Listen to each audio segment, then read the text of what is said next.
The curious case of Final Fantasy IX Remake continues to unfold in its curious, unwieldy way, and it's curious that even at such a seemingly late stage of development, if rumours are to be believed, and following at least 2 separate leaks with Nvidia and Epic Games respectively, that we have, as of yet, had no official confirmation of this publication from Square. The recent leaks that concern DLC packs labelled things like Thieves' Knives and Cuisine Set, which nods quite heavily perhaps to party members like Zidane Tribal and Quina Quen, and perhaps most tellingly a pre-order bonus titled Tetramaster Starter Pack, which is the somewhat indistinguished card game of Final Fantasy IX. All of this leans almost conclusively to a Final Fantasy IX game being far along in production and on the cards, and it seems it's all but to be officially announced that this game is coming. Lest we also forget the swirling speculation that existed a couple of years ago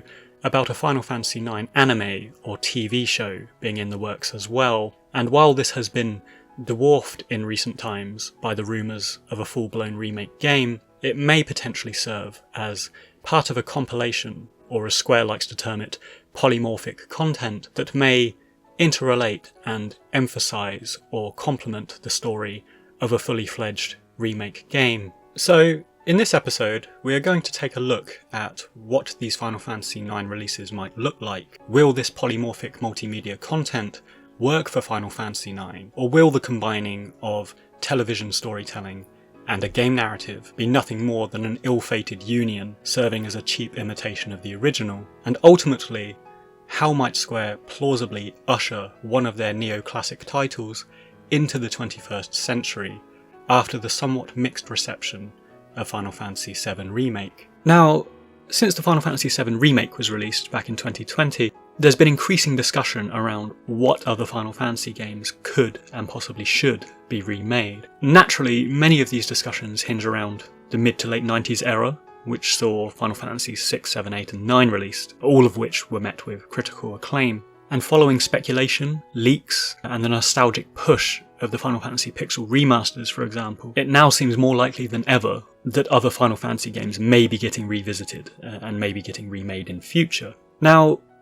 looking specifically at Final Fantasy IX, it's an interesting one because even at the time of its release, it was distinct from its peers. It stepped away from science fantasy and returned to traditional knights and mages conventions of the earliest titles. And certainly aesthetically, with its anthropomorphic animals and abstract character designs, it employed an art direction that recalled Saturday morning kids' cartoons, largely thanks to the warmth and the unique art style of toy designer turned concept artist Toshiyuki Itahana. So, owing to these distinctions, and looking at the current market, which is riding high on the dark, muddling narratives of Final Fantasy VII, it does feel like there's a gap and an opportunity to return to the light-hearted sort of Final Fantasy games, Chocobo Racing, Chocobo GP, World of Final Fantasy, and the earlier Kingdom Hearts titles sort of played up to and attested to. And Final Fantasy IX could fit the bill here and counterbalance the dark vibes of Final Fantasy VII with something that's comparatively light-hearted in ways that Final Fantasy VI or Final Fantasy VIII certainly were not. Now, you may be thinking, and rightly so, that in spite of its light-hearted fantasy world, Final Fantasy IX is actually quite a dark game.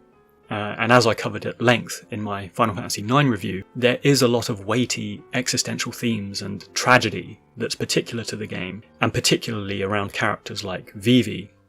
And these were themes that juxtaposed quite effectively, I think, with the jovial nature and design of what's on the surface. But this is where the speculation around both the anime adaptation and the direction of the potential remake comes in. Because as we've seen with Final Fantasy VII, the remake was quite a curveball contrived to repackage the Final Fantasy VII story as a sequel. And so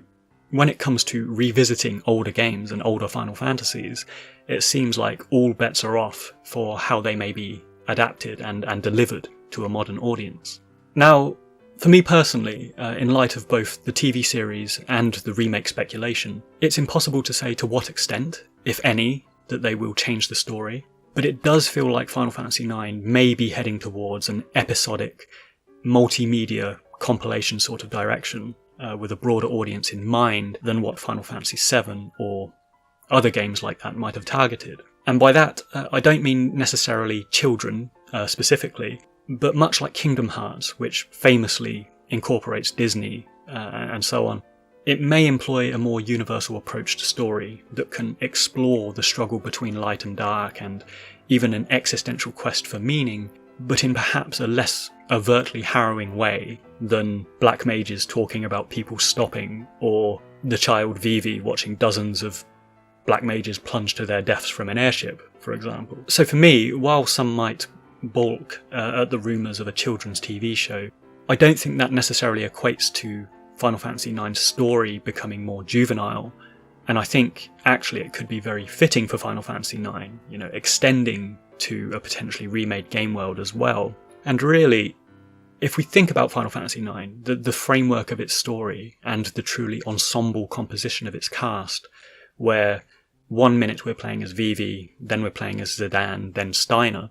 cutting between these respective stories, and even how the game establishes the ensemble cast with the various character trait screens, such as virtue, sorrow, dilemma, arrogance, and so on, we can see firstly how the scope for an episodic remake really offers potential for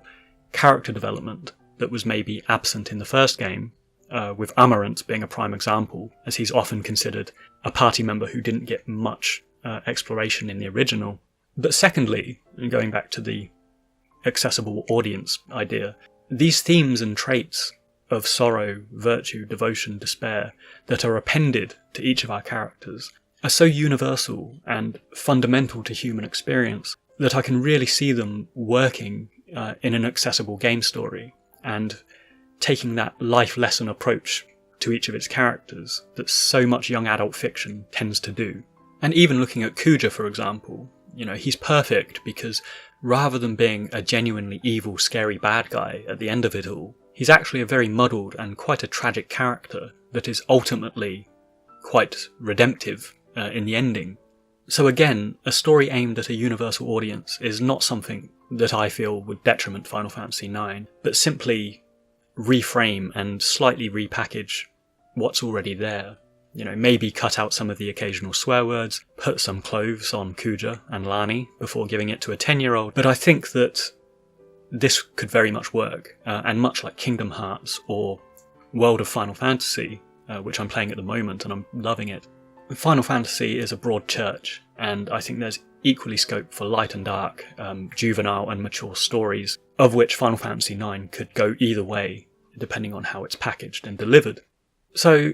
coming on to my final point, because of course this is all speculation off the back of the leaks, Final Fantasy IX could reasonably come in any way, shape or form, and I think each player probably wants and expects something different if this were to come to fruition. But for me, I think a like-for-like remake with perhaps more episodic, involved character stories where they matter, basically just improving and making full scenarios out of the active time event system, which was a very unique element of Final Fantasy IX. I think that's the way to go, doubling down on the ensemble nature of it, exploring the characters a bit more. Because doing the full Final Fantasy VII Remake approach by adding new plot devices, sequelizing and fundamentally changing the Final Fantasy IX story, I feel like it has less relevance here, because Final Fantasy IX isn't the flagship Final Fantasy game in the same way that Final Fantasy VII is. There's no need to try and perpetuate and retell and prolong the central story of Zidane, Garnet, Brane and Kuja, and so on. And so, retaining the core story while possibly building out individual character stories, backstories around it, it feels like the most beneficial and likely way to go for me.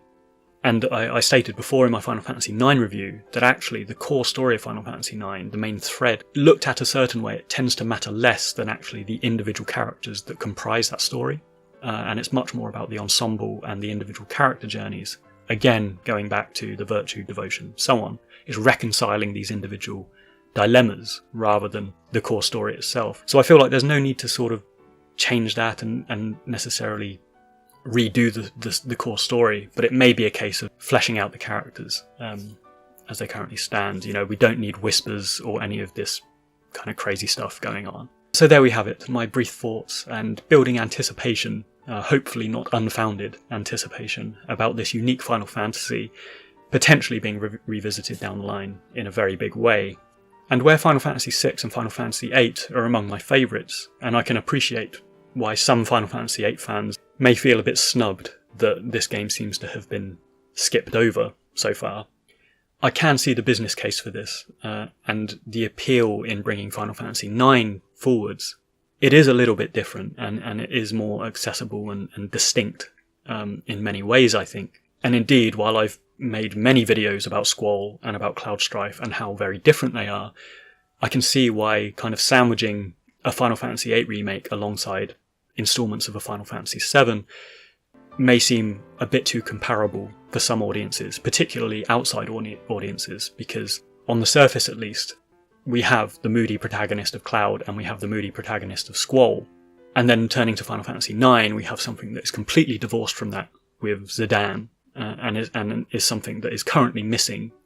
from the Final Fantasy franchise. So I can see why they may have done this, and I'm definitely all for Final Fantasy IX Remake.